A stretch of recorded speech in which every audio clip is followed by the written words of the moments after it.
Tonight, we are hearing for the first time from the daughters of a McAllen woman who vanished in the 80s. Her remains were just recently identified with their help. Thank you for joining us at 10. I'm Christine Galvan. And I'm Rudy Mireles. Nora Elia Castillo's daughters were just little girls when they last saw her.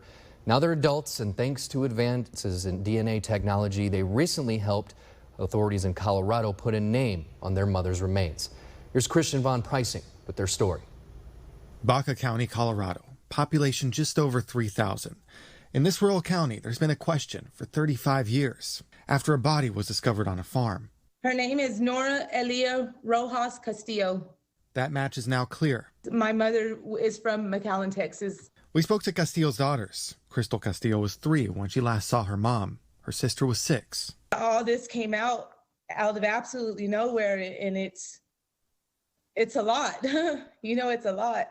Before that disappearance so long ago, there was trouble for her mother, who they say lived in McAllen. They say they were separated from their mother by the state, and they say she tried to get to them while they lived in New Mexico with their dad. And she went to jail from there in Hobbs, New Mexico. From there, it said that she went to a mental institution, but that's the last time anybody ever seen her. They were hopeful for answers when a phone call came years later. It was the end of 2003, beginning of 2004. He said that they had found a body there in McAllen, Texas, that was a possible match to our mother. We got DNA. They got DNA from me.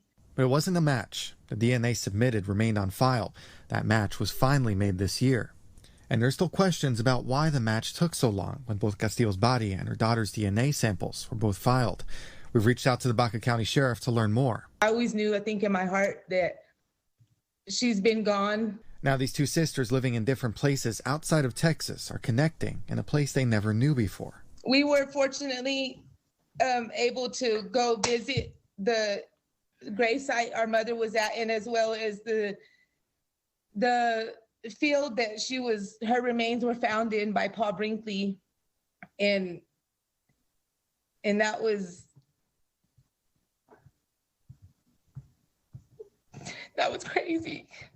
They're really good people, and they buried our mother. The community buried our mother as a Jane Doe because they felt she deserved a headstone and some kind of recognition, being in an evidence room in bones in a box for 17 years. The Baca County Sheriff says the investigation continues to determine how she died. No matter what, that's my mother, and whoever did whatever they did or whatever happened to her deserves justice. 3 decades later, a match made, some closure for these sisters, but still more questions about this case. Christian Von Pricing, Channel 5 News. McAllen police did not want to comment on this case. They told us it is Baca County's investigation. Yeah, but we did hear from the Hidalgo County District Attorney. I'm glad that they were able to identify and ID this individual. DNA, this is a good example of what databases are out there. And the DA didn't say if his office is directly involved, but he did say someone from his office will be getting in touch with Castillo's family.